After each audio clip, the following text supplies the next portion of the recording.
आपका स्वास्थ्य आपकी जिम्मेदारी है। सद्गुरु कहते हैं हमें स्वास्थ्य की संस्कृति लाने की ज़रूरत है।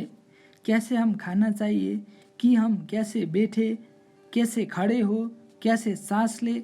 यदि आप इसे सामाजिक जीवन में लाते हैं तो आपको ज़्यादा डॉक्टरों की आवश्यकता नहीं होगी। मैं चाहता हूँ कि आप समझे, मैं ये आपके प्रति किसी पूर्वाग्रह से नहीं कह रहा हूँ। मेरा पिता एक चिकित्सक है, ठीक है। अब जो व्यवसाय करते हैं, विभिन्न व्यवसाय जो हम करते हैं, उनमें से एक बहुत महत्वपूर्ण सेवा है और लोग अस्वस्थ है। लेकिन साथ ही किसी भी समाज के लिए ये एक उत्पादक संभावना नहीं है। ऐसा इसलिए है क्योंकि लोगों को नुकसान हो रहा है। किसी तरह से आप सब ठीक कर रहे हो, तो क्या आपको सड़क पर बेहतर कारों की आवश्यकता है या आपको अधिक मैकेनिकल दुकानों की आवश्यकता है? कुछ हमें तय करना होगा कि क्या हमें स्वास्थ्य की बेहतर समझ विकसित करने की आवश्यकता है। स्वास्थ्य हर किसी के समझना चाहिए कि ये उनकी बुनियादी जिम्मेदारी है। ये चिकित्सा उद्योग की जिम्मेदारी नहीं है। प्रत्येक व्यक्ति को ये समझना चाहिए कि ये स्वस्थ रहने की मेरी जिम्मेदारी है। इसे बचपन से ही विकसित किया जाना चाहिए। मैं आपको बताऊंगा कि हर कोई अपने शारीरिक भलाई के लिए हर दिन सिर्फ 30 मिनट निवेश करता है। सरल प्रक्रिया, यदि वो उनमें से अधिकतर करते हैं, डॉक्टर के पास नहीं जाएंगे। डॉक्टर के पास जाने की आवृत्ति नाटकीय रूप से कम हो जाएगा। इसलिए यदि हम स्वस्थ समाज के लिए काम करते हैं तो हमें दवा की इतनी अधिक आवश्यकता नहीं है। निश्चित रूप से हमें इसकी आवश्यकता है। हर कोई भी इंसान अपने जीवन में कभी भी इसके बिना नहीं गुजरेगा।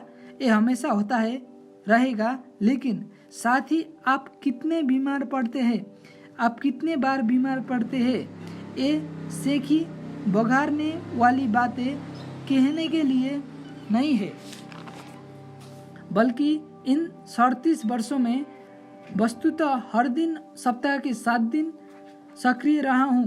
365 दिन मेरा कार्यक्रम है। सामान्यतः प्रतिदिन 18 से 20 घंटे। मैंने एक भी कार्यक्रम रद्द नहीं किया है क्योंकि मेरी तबीयत ठीक नहीं है। इसका मतलब ये नहीं है कि मुझे फ्लू नहीं हुआ। इसका मतलब ये नहीं है कि मुझे बुखार नहीं हुआ। इसका मतलब ये नहीं है कि मुझे टूथएक नहीं हुआ। लेकिन उन्होंने कभी भी मेरा शेड्यूल बंद नहीं किया, आज भी नहीं कर रहे हैं, क्योंकि एक तरीका है जिससे इंसान अपनी जिम्मेदारी ले सकता है। उनके अपने शरीर, अपने दिमाग। अगर हम इसे समाज में लाते हैं तो हमने विशेष रूप से हमारे देश में मानव क्षमता को कम कर दिया है। क्योंकि मैं चाहता हूं कि आप समझे कि इस देश में आपके पास एकमात्र संसाधन मानव संसाधन लोग हैं और 1.4 अरब लोगों के लिए आपके पास जनसंख्या ही है। आपके पास हर किसी के लिए जमीन का एक टुकड़ा नहीं है। आपके पास पर्याप्त पहाड़ नहीं है। आपके पास पर्याप्त नदियाँ नहीं है। आपके पास पर्याप्त जंगल नहीं है। आपके पास आकाश के टुकड़ा भी नहीं है। 1.4 अरब लोगों के लिए आकाश भी नहीं है, लेकिन हमारे पास लोग हैं। अगर हम इन लोगों को प्रदर्शन और जीवन के उच्च स्तर पर अपग्रेड करते हैं तो हम एक चमत्कार हो सकते हैं।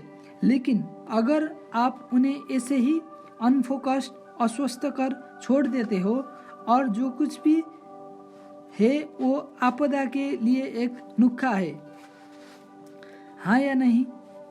सब कुछ हमारे पास लोग हैं, इसलिए लोगों को अपग्रेड करने में विभिन्न चीज शामिल है।